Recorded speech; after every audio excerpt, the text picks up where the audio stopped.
Hello, my name's Charlie Starrett and I run Transformational Women, which is all about raising women up. And this series is called Conversations Over a Cuppa, and I'm having a cuppa this afternoon with a very influential and inspirational woman. Her name is Valerie Barrow. Welcome, Valerie. Thank you very much. Now we're sitting here having a wonderful cup of green tea, and it struck me as a fantastic opportunity for our listeners to get to know a little bit about you and a little bit about how your life has evolved into where it is now. So if you don't mind, I'm going to ask you to take a deep breath and reflect back on your life and go back into who you were as a person first, and then we'll come on to who you are now. So from your childhood, from your early memories, what are some of the things that spring to mind? Well, thank you for inviting me, Charlie. Welcome. As a child, it wasn't exactly a happy life, really. My mother had problems with thyroid, but it wasn't actually diagnosed until quite later in her life. So she went through a lot of periods of depression and running away and feeling she'd fallen in love with somebody and went off with someone else and all that kind of behaviour, which was quite shocking in my day when I was only young, back in the 1930s. And it was a bit hard, you know, as little kids you'd wake and find your mother had disappeared, and we didn't understand that, and certainly my father didn't either. And when we sent off to grandmothers or somewhere to live for a while until she came back. But we moved to the beach, which was quite, I think, my saviour really, because as a child I was worried and always troubled about my mother. I knew she didn't realise or didn't know how to handle her life, and there was something wrong that precluded her from being able to think clearly. So you had an unhappy, you're painting a picture to me of a very sort of unhappy childhood in Australia. Yes, it was in Australia, in Sydney, at Maroubra Beach actually. Okay. And in that unhappy childhood, were there any particular manifestations of any sort that came to you, such as illnesses or diseases that you had to deal with? Yes, well that was a problem too. I did have what's called psoriasis, and it's quite known, I think, as a serious skin problem. For me it was all over my body. It had no restriction in any way, and that was another thing I think that caused my mother to have a nervous breakdown actually. She actually ended up in hospital. So you had psoriasis all over your body? When I was quite young, only 2 years old, the doctor had me laid out, and I can remember even as a little girl that I had no clothes on, and I felt embarrassed because this doctor was there examining me and saying that it was the worst case he'd ever seen, and I felt like I was the worst little girl that he'd ever seen. I didn't understand what was happening, and my mother was crying, and he ordered for my hair to be all shaved off, I suppose to treat the scalp, and it was hard. When I look back, I was in a state of confusion for a lot of the time. The fact that I lived by the beach and looking out at the sea and the horizon, it seemed to calm me somehow. And I often spent a lot of lonely time doing that. So in terms of school life, you made friends at school easily, or you felt even disconnected from them? Well, in a way I was, because I still went to a different school. It was probably about, about 5 kilometres away. Sometimes I'd catch the bus, sometimes I'd walk. It was a primary school? Yes, at the primary school, but that meant all the friends were in another area. They weren't down where the beach was. So I was quite lonely really. I didn't have any. I had a brother, he had lots of friends, so I said to him, my mother taught me to cook, and I was making cakes and things, and then the boys would come and they'd just wipe the whole lot and disappear in about 2 minutes. They've got big appetites. So did the psoriasis keep you distant from was that like something that would inhibit friendships? It did. The sun is supposed to help it, but you have to be careful. At that time we didn't understand enough, and I'd sometimes get very burnt and it would blister very badly, and of course that didn't help at all. And I actually had occasions too when I'd be perhaps make a new friend with a little girl at the park, you know, where you could swing and do things like that on a seesaw. and the mothers would come and grab the children away from me because So it that might be little contagious girl or was something. dirty, you Yeah, know, right, and okay. you can't play with that one. And they Yeah. were quite open about it, Yeah. forgetting that a child can hear and Yeah. understand. Yeah. And of course I'd say that stupidly to my mother, and of course that made it worse for her as well.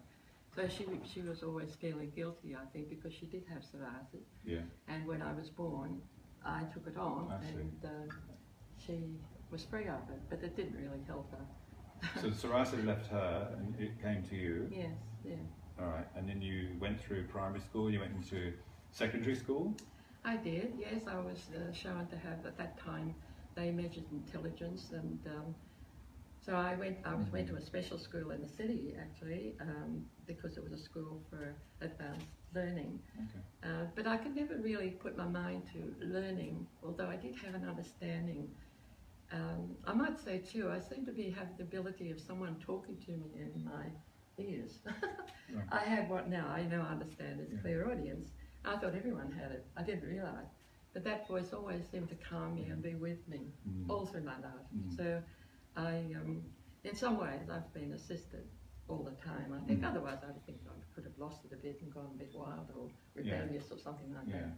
So even though you didn't know what that was necessarily Not when you were really. young? No, it's- no, there was no one to discuss it with at all. Yeah. No, It's been there and it's actually helped you in later life, it has. which we'll come to in a Indeed. while. Very much so. Yeah. Yes, very much so. What age did you leave school? My mother and father, unfortunately, the test was just too strong, and they divorced. And my father was bad mouthing my mother one night, and I was trying to stick up for her, if you like, you know, try to give her understanding that I knew she couldn't help it. And so he threw me out, threw me out of the house. Threw you out? Took me back to my mother, and unfortunately, she was caught up with a relationship, and she didn't want me either. So at 14, I was out of school and not really knowing what I was going to do, where I was going to go, or how I was going to keep myself either. That was for a while, but then my grandmother rescued me, and so I went to live with her for a while. And Did you finish your schooling? at intermediate level, they Yeah. call it. Yes, Yeah. that's all.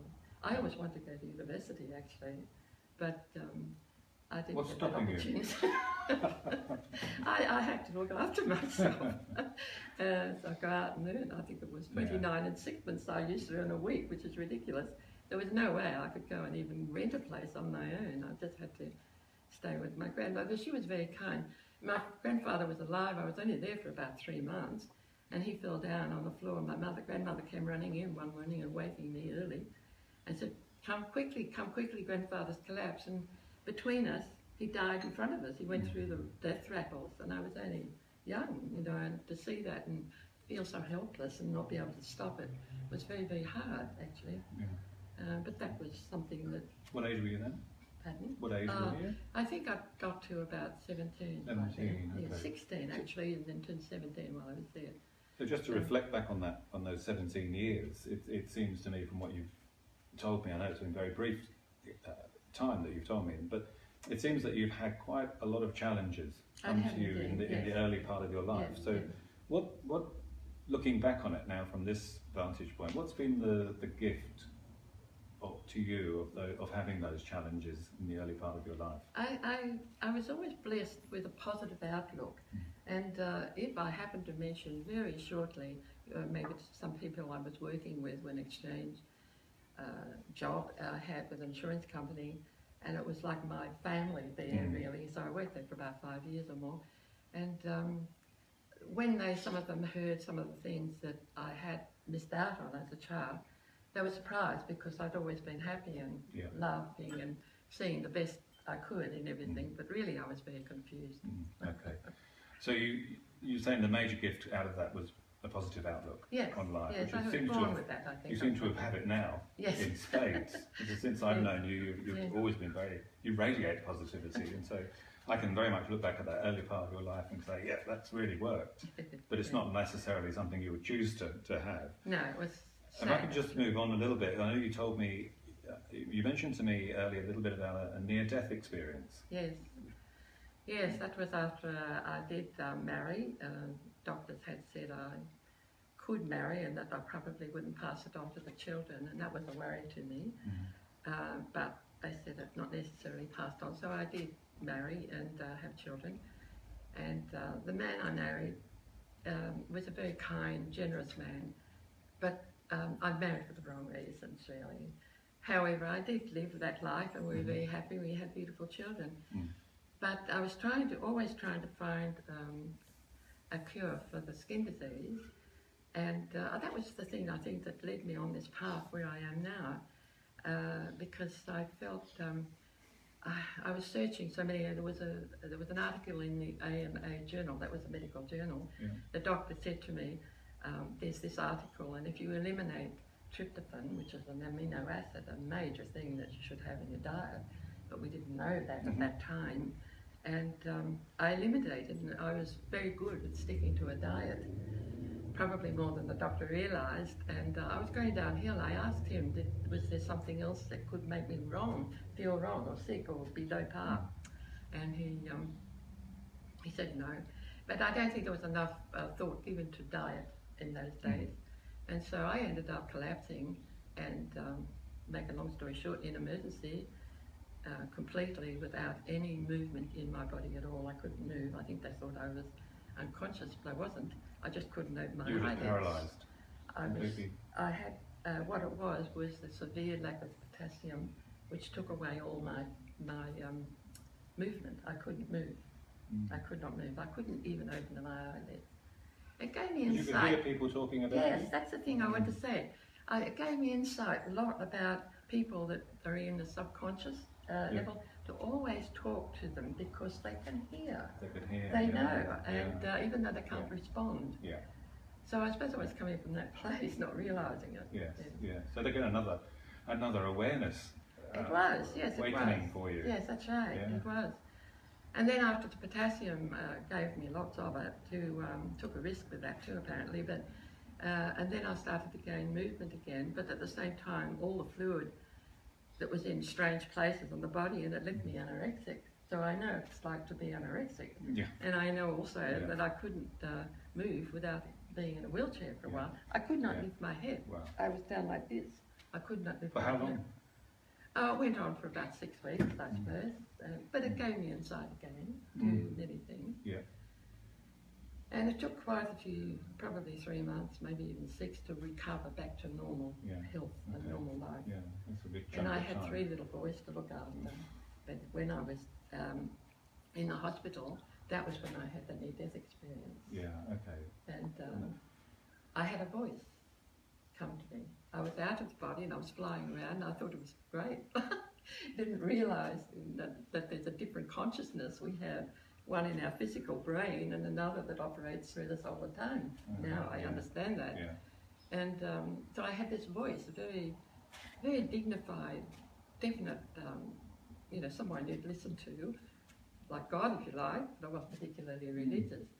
And he was talking and said that I had serious illness, that I actually could go back to living again if I wanted to. And I said I wanted to because I had 3 little boys to look after, and I didn't want anything to happen to them. And so and I promised that. So that was a commitment I had made. And then I forgot about that after a while, and still kept living. And then there came a time that over the period of time I realised I was very different, that I wasn't the same personality at all. Everything had changed. The children were still mine, and I knew that, and I loved them dearly. But my husband was no longer, it just didn't seem right in my life. And I had to, without making an exaggerating, and it was a very difficult time really, but he became very ill too. But we ended up separating and then divorcing, and so my life opened up to a different channel altogether. Yeah. But I was a different person altogether too. My name is Charlie Starrett, and I'm from Transformational Women, and I'm talking with Valerie Barrow, Conversations Over a Cuppa, and we're discussing things which are leading us a little bit towards areas that maybe people are not comfortable with. But I like this because it's really connecting with certainly some of the stuff I've experienced in my life, and I know some of our audience, you out there, have experienced exactly the same as well. And I think more and more people are beginning to find these experiences becoming part of their lives. So thank you so much for opening up about that now, because you've really opened another area when you discovered that your marriage wasn't working. You've had this difficult childhood. You've had this near-death experience, and as a result of all of this, you felt that you had a completely different perspective on life. Your personality changed. It did indeed. In the meantime, before actually my first husband and I divorced, we did operate a health food stop, and that was for my search, shall we say, for healing, although the doctors had said that there was no cure, and I wouldn't accept that. I just felt that there was a cure. It just needed to be. I didn't realise I was actually searching for something more at the time. Anyway, we did divorce, and I then was alone for a while as far as my life goes, except for the boys, of course. And then I met this man who's now my husband, the second husband, and he brought a totally different understanding. And I've always wanted to dance with a man that knew how to dance. This was the man, and he took me to places I'd never been to before. He opened my understanding in life at all sorts of levels, and he made me feel like a queen. And but then for a while, now beginning of our relationship, he started dating other women, and because I thought, oh no, I can't compete with those women. I've got these psoriasis all over me, and no man would want me, you know. So that was the feeling I grew up in. And so he, I broke with him, but he came back. He was very, very sorry. Well, and I have to say, I've got this on film, that I've heard your husband refer to you as a diamond. So I think he holds you in very high esteem. I think we've come to understand ourselves. I think so too. And so you with your current husband now, we move forward into the future a little bit more in the recent past. Yes. I'm really interested in this land, in the connection with the Aboriginal people. What kind of connections you felt you have with the land and with the Aboriginal people?